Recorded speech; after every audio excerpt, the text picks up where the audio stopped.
You are 14 years old, no longer a child but not yet an adult. Old enough for people to start seeing you differently. That alone was enough to change everything. Life in the small village near Shanghai had always been the same. The noise of the market, the smell of rice coming with the morning wind. Your father, a minor official, quiet and obedient, so ordinary that no one remembered him. That was the reason you were chosen. Where others might have resisted, your family could not even raise their voice. It all happened quickly. Before dawn, 3 dark figures knocked on the gate. Their long robes moved as if they were carrying their own punishment. No explanations, no words of comfort. Only a scroll, sealed with red wax, and a name written in black ink. Your name. Your mother fell to her knees. Your father bowed. And in that bow there was no resistance, no sadness, only acceptance. And they said to you, wash yourself and get ready. The water burned your skin while rough hands rubbed it. Your hair was pulled tightly into a bun, soaked with oil, and arranged in the hairstyle of an adult woman. Silk shoes were placed on your feet, too small to walk in. The red dress was tight on your chest and stomach, making it hard to breathe. Everything happened so fast that it felt like it was someone else's life, not yours.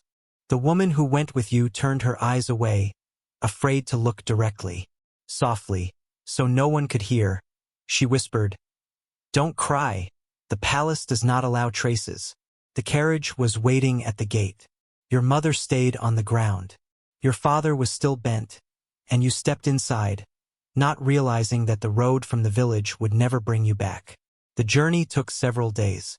Outside the window, fields, rivers, and hills passed by, all looking distant, as if they no longer belonged to you.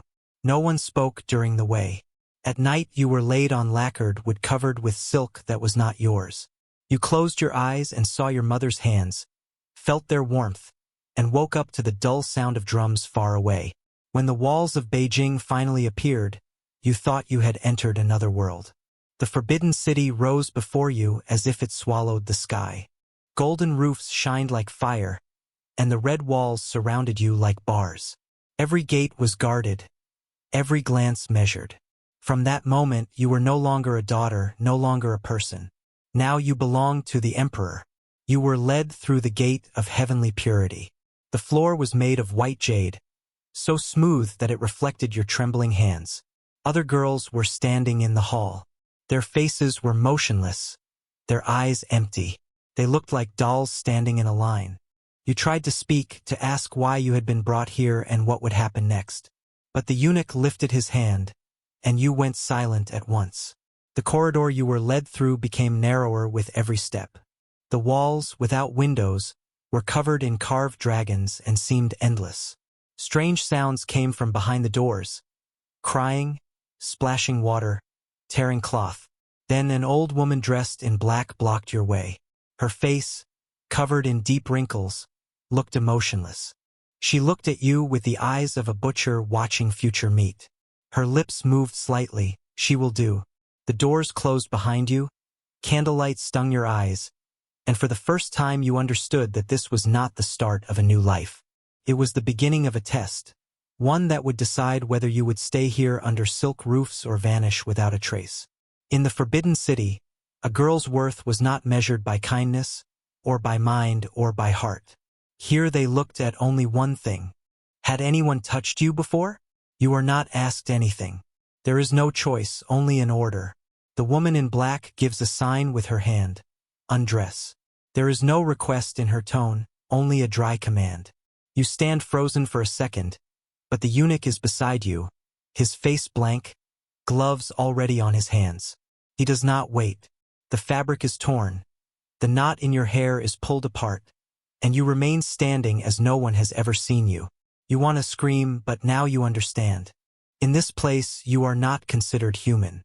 You are not alone. Other girls sit along the walls, quiet, burned with fear. Their eyes are fixed on the floor.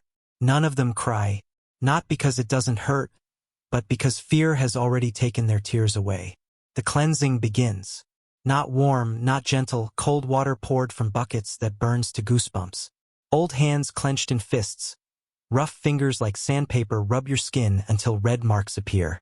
Your hair is washed so harshly that pain shoots through your scalp. They wash everything, your armpits, your back, your thighs. You flinch. A slap to the face follows. Don't move.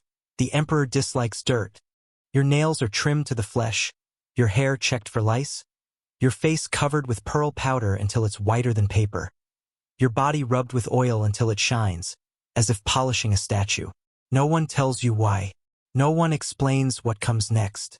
Then there is a long corridor, lined with identical robes, pale blue silk. The fabric is cold and heavy. You are given no choice. You put it on, feeling how it weighs on you like someone else's skin, taking away what remained of your past. The sash is tied tightly with a red belt. In your village, this color meant joy, a wedding, a celebration. Here, it means only one thing: unverified, a mark on the body that cannot be erased. You are led past a row of bronze mirrors. You look into the reflection and do not recognize yourself. Your face seems older, paler, emptier, as if it were not you who arrived here, but only your shadow. A ringing sound follows, thin and sharp as a needle. The doors open down the corridor. One of the girls is called by name. She rises and steps forward. The others stay on their knees. Silence. Only breathing. You want to ask where they have taken her, but your voice will not come out. The eunuch gives the order to kneel, not to raise your head, not to open your mouth, even when the screams sound ahead of you, even when one door closes and nobody returns. And at that moment you realize that everything they are doing to you is called preparation. But in truth, it is not preparation, it is erasure. Here they remove names, silence voices, wipe away memories, leaving only the body. The only question that matters is whether you are untouched or not anymore, because inside these walls anyone without an answer becomes an error, and the Emperor does not keep errors. The silence stretches endlessly. The stone floor under your knees is cold, and that cold creeps upward into your bones. Time no longer exists. The girls are taken one after another. Footsteps, the creak of doors, and then emptiness. Some come back, others never do. You try not to count, yet you still see it, the faces disappear. The red belt around your waist grows heavier, as though pressing down on itself. You are a product, still untested, still unmarked. And the longer you wait, the clearer you understand. Beyond that door, there is no examination, there is judgment. The bell rings again. Your heart stops. A shadow appears at the threshold. The eunuch calls your name aloud. Your legs refuse to move, but you rise and follow him. The corridor feels endless. The walls are covered with crimson silk. The lanterns flicker with trembling light. Along the way, another servant passes, carrying a tray. On it lies a neatly folded cloth stained with dark liquid. He does not lift his eyes, only keeps walking. The door ahead is heavy. Black lacquer shines in the candlelight. When it opens, the smell strikes your face. Not blood, not incense. Something dense and unsettling, like the silence itself. Inside, the light is dim. Iron candle holders, a carpet on the floor, a low table. An old woman with twisted hands like ropes sits by the table. Next to her sits a eunuch holding a brush and a scroll. No greeting, no glance, only a short command: lie down. There is no sense in resisting. You lower yourself onto the mat. The thin silk of your robe cannot hide the roughness of the pile beneath. The old woman bends down beside you slowly, lifting the edge of your robe without a word, without permission. Air leaves your lungs. Don't move. A dry voice speaks, words repeated thousands of times. You fix your eyes on the ceiling. Faint stains, cracks in the plaster. You count them so you don't feel the touch. In your mind, you imagine a field, a river, grass, anything. Just not this moment. But imagination doesn't save you.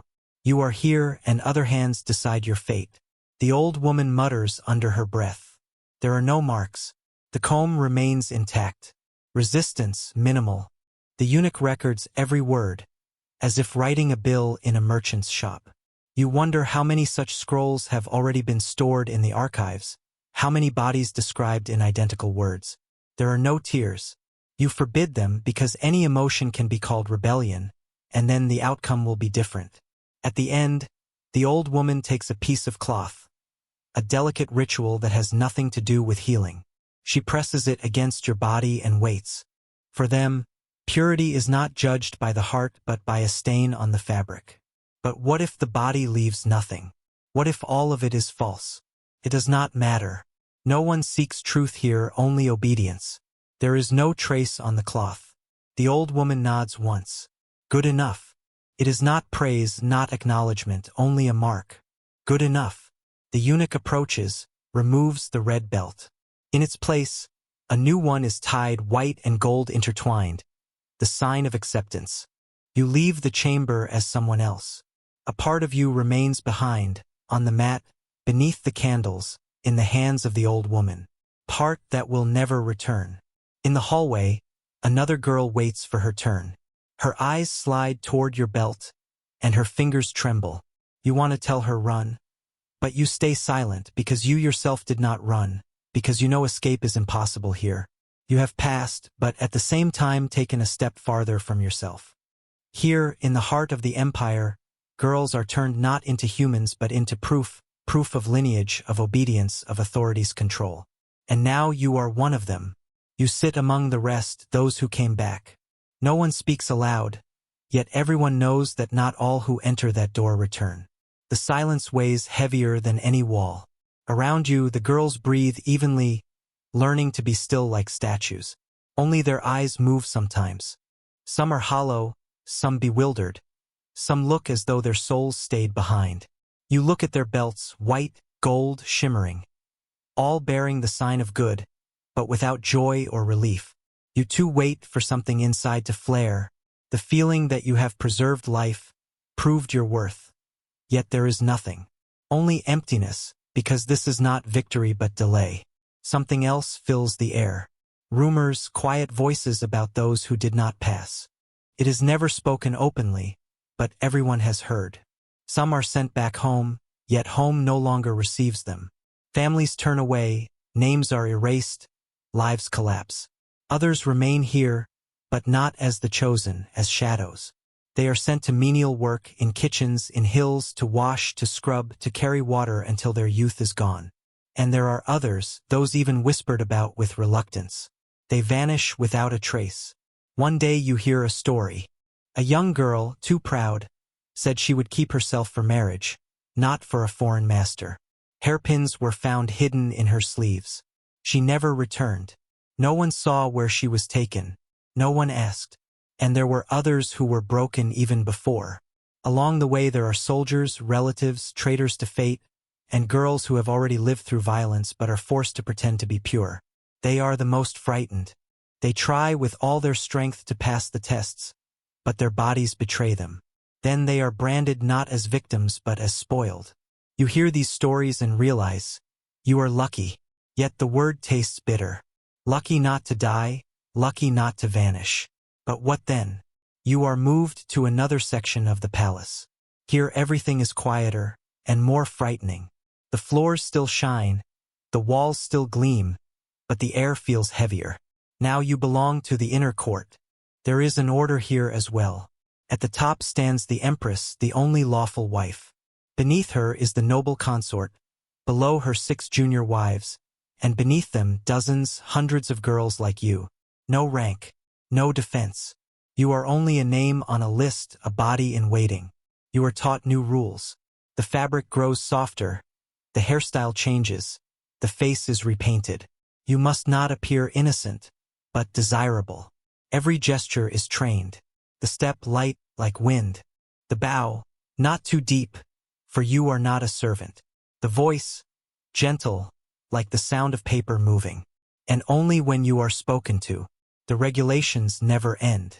Do not meet the eunuch's eyes. Never turn your back on the empress. Do not sit before the consort above you has sat. Do not wear red. Do not wear yellow. Do not stay too silent, but do not be too forward. And never, ever speak about the trials. You sleep on silk mats, you eat rice and drink tea. Every morning you wake with a single thought. What if they call my name today? But the days keep passing. Sometimes one girl is chosen, sometimes none. You wait, but no call comes. And then you understand one more terrible truth.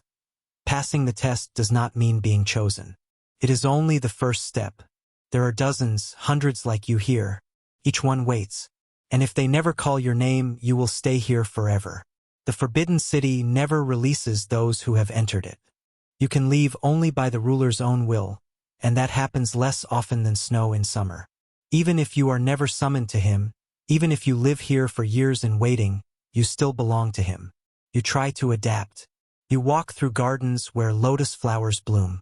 You learn, by people's eyes, who is dangerous, who envies, who cries quietly at night.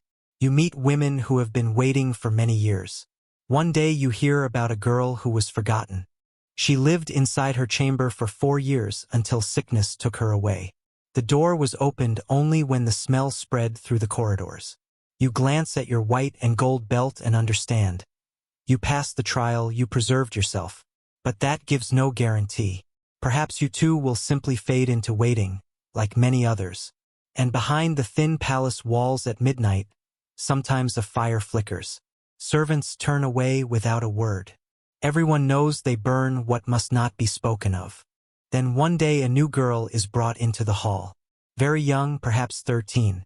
She barely understands the language, and the maids whisper, "Provincial." You look at her and know what lies ahead. You want to warn her, but stay silent, because any word may cause your own disappearance. And the cycle repeats. New cloth, new belt, new trial. The palace never stops. It always sounds like distant thunder, yet it seems like an ordinary day. The tea stands cold, the garden quiet, birds singing as always. And suddenly a eunuch in a gold-trimmed robe appears and calls your name. The world around you freezes. The girls near you stare. Some with envy, others with relief that it isn't them. To be chosen is not a reward, it is another kind of test. Your throat dries, your knees tremble, but you rise. You feel the sticky silk clinging to your back with sweat. You are led again to the same place as before, the preparation hall. But now it feels different. No icy water, no blows, no white cloth, no butcher's stare. Now you are no longer suspected. Now you are selected. Yet that brings no comfort. The women pour oils on you, smelling of jasmine and animal fat. Your skin turns slippery, like porcelain. Your face is painted until it becomes as pale as paper. Eyebrows are drawn thin, lips colored deep red, like a sealing mark. A red dot is placed on your forehead, a symbol of desire. The garments are changed. The blue robe is taken away, replaced by one of golden scarlet embroidered with dragons. The sleeves are so long you cannot walk without help. Instructions follow one after another. Do not dare to speak first. Do not meet his eyes. Do not flinch when he touches you. If you cry, you will be removed. If you disobey, punishment will follow. And if you disappoint, you will simply never be summoned again. Night. You are carried in a palanquin through silent corridors. The Forbidden City seems lifeless, too still, as though it itself has stopped, waiting. The moon hangs high, sharp as a blade. Finally, you are brought to the Red Gate. This is the ruler's chamber, a place reached by very few. The jade floor beneath you is cold to the bones of your feet. Candles burn inside lanterns shaped like phoenixes, casting long, stretched shadows. The eunuchs leave you before the door and vanish. You are alone. The door creaks and slowly opens. Behind the silk curtain, there is a shadow. He sits without moving. His outline is visible in the flickering candlelight, heavy, severe, like power given form. You bow deeply, your forehead touching the floor. Silence. Then comes a voice, calm, yet cold. Come closer. Your steps make almost no sound. Your sleeves whisper softly, like rippling water. You move toward him as though approaching an idol, not a man. But you already know the stories about his temper, his detachment, how he can forget your name mid-sentence or not even look at you. And you pray that he will not look. The curtain is drawn aside, and for the first time you see his face. Young, not old, yet his eyes are empty. He looks at you as one might look at a porcelain vase. Name? He asks. You say the name given to you in the palace, not the one from before. The real name burned away with your past. He nods. No smile, no anger, only a distant, measuring gaze. The servants remove the layered robes, and you remain almost bare. Only a pearl in your hair and color on your face. He shows neither interest nor disgust, only observation. Sit. You obey. And then, unexpectedly, something different happens.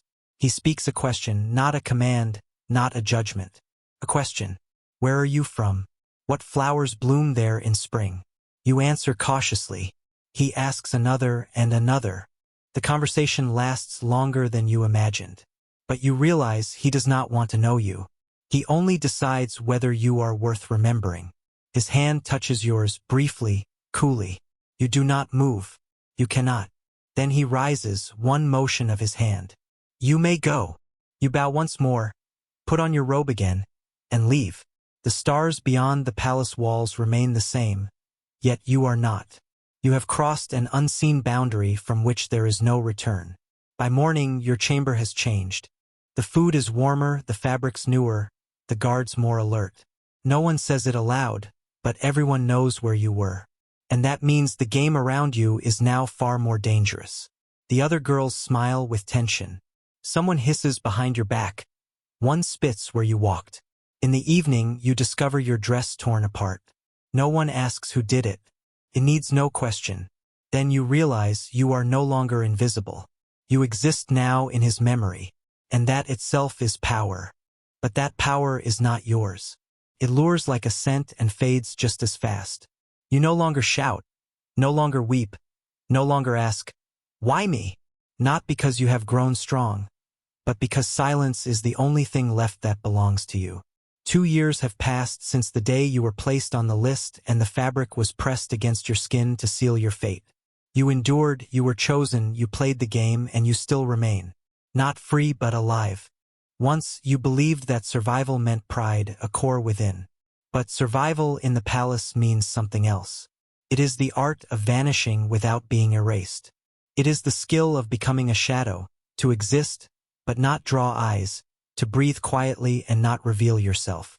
It is the constant plea to bend so completely that no one finds anything left to break. You remember Lime.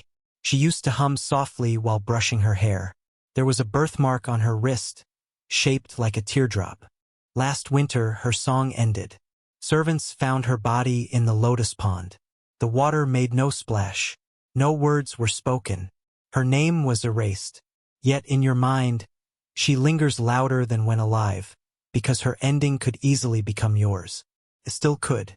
You realize you did not survive through strength, you survived through silence. And even now, even within this silence, your name is called again. At night, when the corridors glow with trembling lantern light, you are led into stillness. He is there. This time, the air smells of wine and old ink. There are almost no words. You do what you were trained to do. You do not tremble. You do not hold your breath. You are an empty vessel that obeys commands. When everything ends, he turns away, like a man who feels nothing. You may leave, and in that instant your worth becomes nothing. You walk back through the red corridors, the shadow of the flames flickering on the walls, and it feels as though none of this belongs to you. In your room, you see a mirror. For years, you have avoided meeting your own eyes, but today you do. The reflection is no longer yours. The powder makes your skin pale, your lips bright scarlet, your eyes lifeless. You search for the girl from the village, the one who rode in the carriage, dreaming of going back home. But she is gone. She stayed behind, perhaps in that first room where they examined you, or on that night when you kept silent though you wanted to scream. It is hard to say when exactly she vanished. You sit by the window, gazing at the moon, the same moon that shone when you arrived here. But the girl who looked at it back then will never cross those gates again. You start to realize that the palace does not only test, it grinds. It does not kill instantly.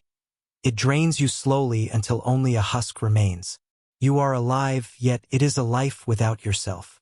And even if someday you are released in old age, by rare mercy, the palace will still not free you. It will stay within, like dust in your lungs, like silence in your bones, like the shadow your face carries when your eyes close. You are neither girl nor woman, you are memory carved into skin. And maybe this is the most terrible truth. Many here did not die from defiance, but from learning to obey. History erased their names, hiding them under the word concubine.